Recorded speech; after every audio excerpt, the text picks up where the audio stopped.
it more characteristic of the Bandits we saw last year tonight? It seemed like you're, especially for this first half, you had that whole feeling going. Yeah, I thought that was probably our best first half of the year, followed up by probably our worst third quarter. So, it works in ebbs and flows, but at the end of the day, I'm proud of our group for staying with it. What was going right in the first half before that you hadn't been doing as much before? I don't even think we were necessarily doing anything differently. That Georgia game, as an offense, we thought we were playing great offense. We just couldn't finish the ball. We thought Dobson had a really good game, and maybe besides finishing the ball, we didn't really do that extremely well last game. But our offense overall, we were getting great looks. So just try to continue that and just focus on making the right reads and changing up our shots, and they started to fall.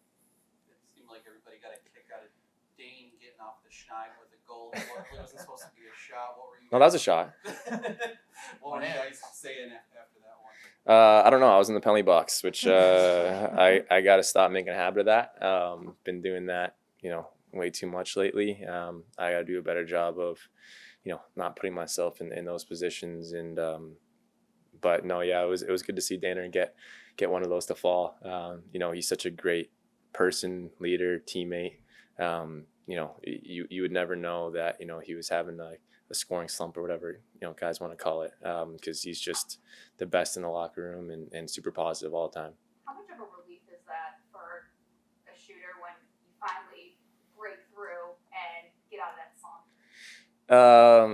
It's nice. Those ones are tough because you want to be one that you want, you know what I mean? But at the same time, when those go, sometimes you feel like, oh, I might have 7 tonight. Because if that's going, anything's going. So, it was good to see him smiling, and I was pounding the glass on the opposite side. So I was fired up for him. Can you talk through that first goal? Did you see Dane go down, and it looked like a pretty aggressive shot out of you from the top? Yeah, I didn't see what happened. I just saw him laying on the ground. And at first I was just trying to set a pick on someone. And then, I saw we were 6-on-5 and he was still laying on the ground. So I was kind of pissed off and just fired it. And, I'm more still frustrated about that hit than anything. I don't really remember the shot, to be honest. I was more worried about Dane.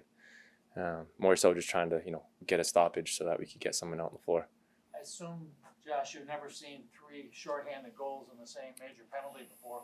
Was that a flaw or just one of those things, or a little both? Yeah, that whole run really started with Dane and I making a stupid decision.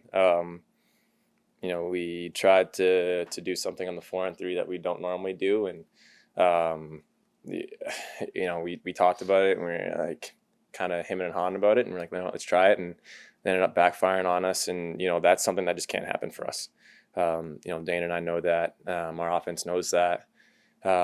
But also, I'm sitting there looking for a rebound, and the other guy's, waiting at the far end, and we leave Matty out to dry when he's playing lights out. It's unfair for us. It's unfair for us to do that to the defense, especially when they're playing so great, and it kind of starts that little run to come back. So, we got to be better.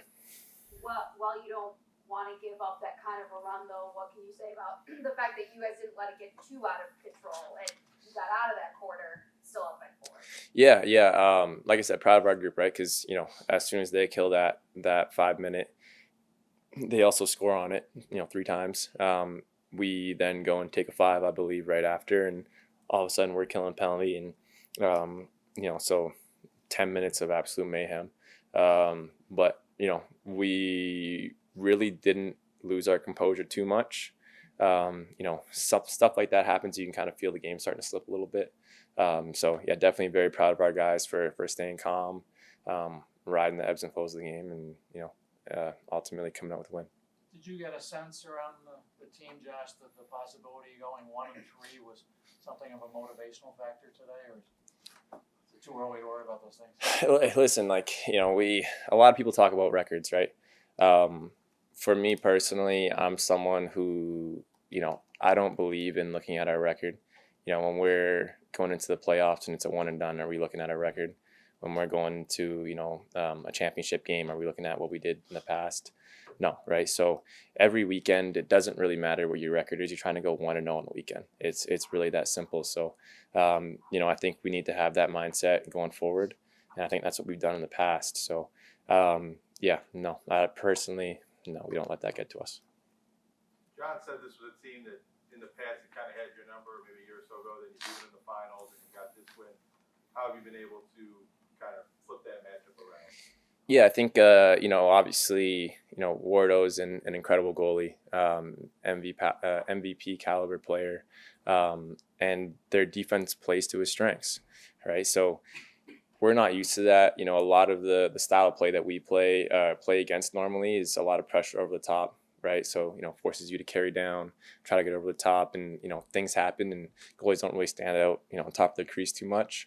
Whereas they're really the exact opposite, and they just want to pack it in. They let you have that, you know, that soft spot shot where you're shooting around 2-3 guys, and you're close to the cage, so it feels like a good shot. But yeah, at the end of the day, you know, I think we kind of got back to playing our game and attacking and, you know, using our athleticism, which really was kind of the difference, in not focusing on just trying to get quick sticks all the time and all that, you know, not moving our feet. So yeah, proud of our guys. Hey Josh, I'm still learning the lacrosse. I've only been a fan following it for 2 years.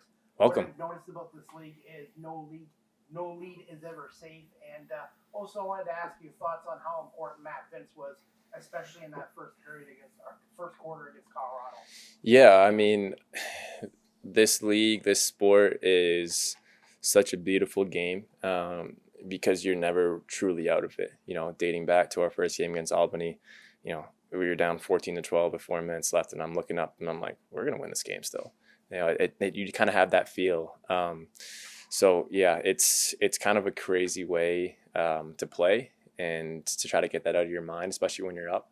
But you know, to touch on what you said about Vino, it's crazy because sometimes you watch him and it's like he's just in that flow state. Yeah, you know, nothing's getting past him. Like no matter what they throw at him, they're giving him everything under the kitchen sink, and he's just standing on his head. And as for us as an offense to watch that, you know, it gives us energy. You know, makes us want to battle. That's why, you know, giving up that 5 minute those 3 shorthanded goals really, you know, that frustrated us a lot because how great he was.